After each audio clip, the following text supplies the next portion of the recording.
Time now for sports on 104.7 The Cave. Here's Ned Reynolds.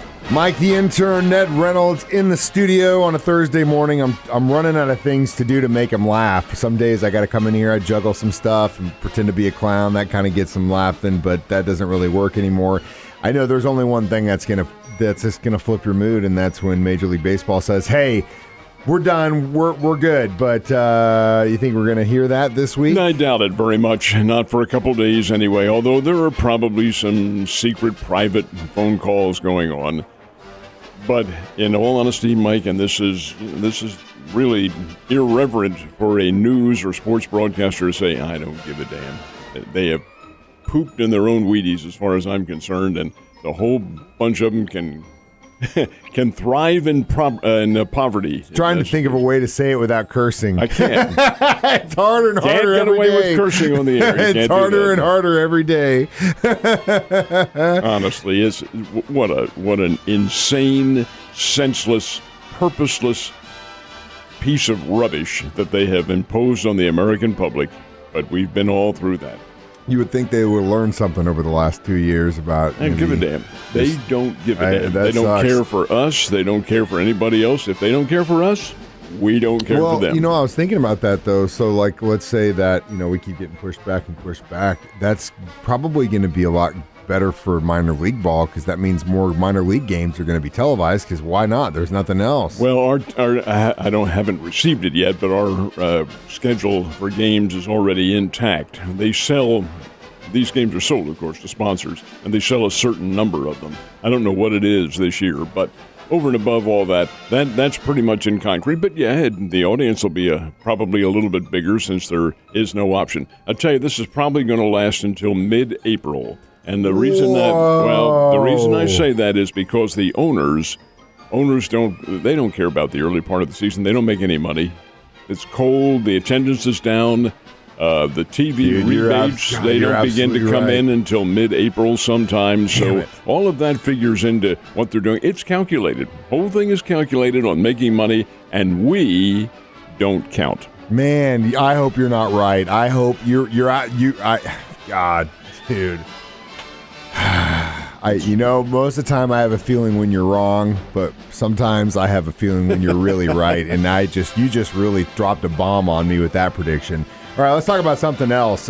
We had a really, really cool honor for a former Bears basketball standout recently, didn't we? Really, this is positive news, and I do love this. The conference is Division II. It's down in the southeastern region of the country, and it's called Conference Carolinas. And the top team in there is Pembroke University. They're in North Carolina, and the coach is a former Bear and a former All-Stater in Missouri from Logan-Rogersville, Drew Richards. You may remember Big Drew as a center for Barry Hinson's teams, and now is the head coach. He is also Conference Carolina's Coach of the Year. His team is very good. They're 25-2. They're nationally ranked. Division II is the same as what the Drury teams in Southwest Baptist are in. Hey, conceivably, if this team goes to national competition, have to go through their regionals first, and the regionals for them are in Spartanburg, South Carolina this weekend.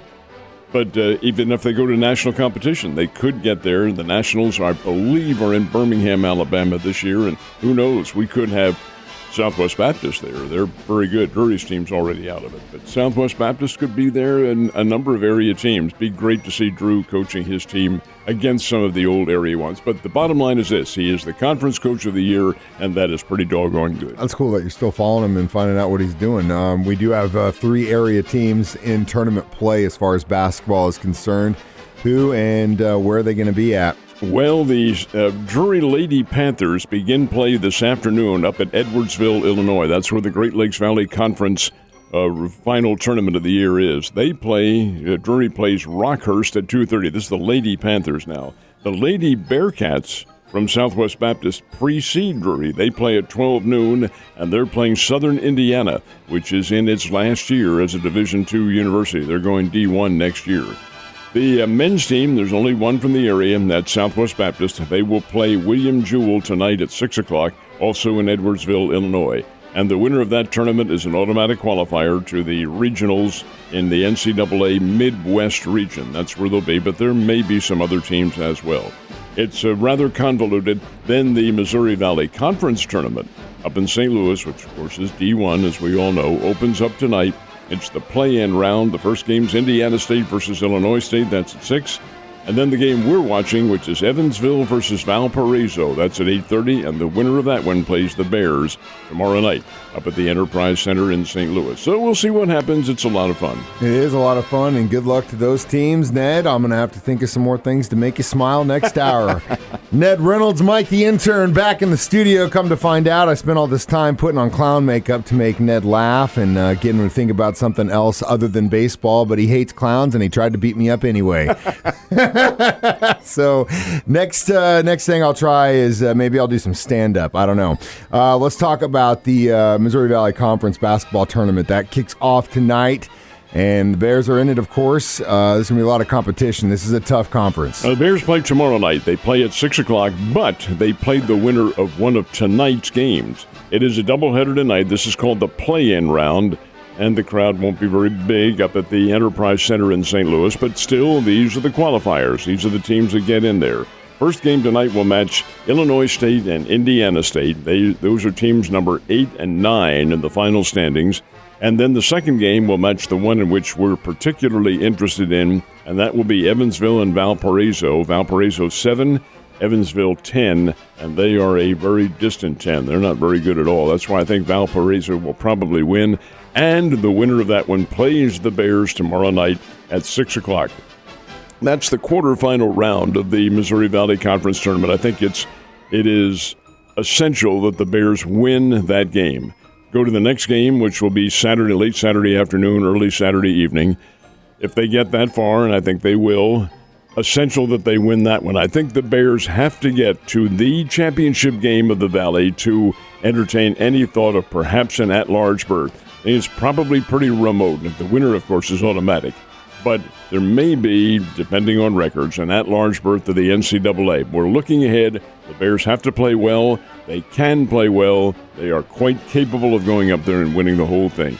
Find out more, of course, tomorrow night. First of all, tonight, Evansville and Indiana State, followed by Valparaiso and Evansville. The other one's Illinois State, Indiana State. It's going to be hopefully an easy quarter, but after the quarter, that's when it gets real tough, and hopefully the good Bears show up. We'll see. Well, we did have some prep basketball last night. How'd our area teams do? Well, pretty well, as a matter of fact. These are the Classes 2 and 3 sectionals. Class 1 sectionals were Tuesday night. The winners of these go to the state quarterfinals. Now, in the area, both teams, both the boys and girls teams from Stratford played last night. They played out at Willard. The Stratford girls team was on the court, and they played clever. Now, the Stratford girls team is pretty good. They're the ones who hold the state record, 122 straight victories. That has since been broken, but it also resulted in 4 state championships. Yeah. They played clever last night and beat Clever 59-46. Now, the Stratford boys team played Ash Grove and defeated Ash Grove 66-52. So both of the Stratford teams now go to the state quarterfinals, which are this weekend, and if they win there, JQH Arena and the state championships. They are both in Classes 3 and in Class 2. Really, the only team that we might have a coverage area here would be Wablo, and in their boys' game, Wablo fell to Lakeland 57-42. So from that area, we do have some teams in the competition, so we'll be keeping our eye on them this weekend. Go Stratford. So we've been talking a lot about the Drury Panthers baseball team and just them being lights out. MSU Bears baseball team kind of had a little bit more of a sluggish start to their season. Have they since righted the ship a little bit? Until yesterday. It was reported to be over 80 degrees up at Lawrence, Kansas. The Bears went out on the field and they said, 80 degrees. This is for us. The Bears play KU. The Jayhawks slammed 7 home runs. 7 home runs. It's the first time the Bears have hit that many in one game since, I think, 2002 or 2003, somewhere around there. Leadoff batter in the game hit a home run. They had 3 guys who hit 2 home runs apiece. 7 home runs. You know it's going to be a long day when that first guy at bat hits one over. Final score was the Bears 12, Kansas 3, and that's very, very good. And Bears have evened their record at 4-4. And now they have their official home openers coming up this weekend, Friday, Saturday, Sunday at Hammons Field. The Bears are going to play Indiana. Now, this is not Indiana State or Evansville or somebody. This is Indiana University, Big Ten Conference team. They have a much improved baseball program. Kyle Schwarber of the Boston Red Sox is an Indiana product. Their whole team has played well in Big Ten Conference play. Terrific opener. It wasn't supposed to be the home opener. Last weekend was, but they moved those games to Texas, and rightfully so. It wasn't baseball weather up here. No. This weekend should be. So it's Friday afternoon at 3, Saturday afternoon at 2, and Sunday afternoon at 1. Big Ten Conference team in here to play the Bears. Should be fun. You're going to sneak into one of those games? I'll be at least 2 of them. All right, good. Well, hopefully you'll be in at least, I know the big guys aren't playing, but at least you'll get to see some baseball action here locally this weekend, and maybe, just maybe, I'll see a smile next week. And the first time in weeks. Get off my lawn. I'll see you tomorrow, man.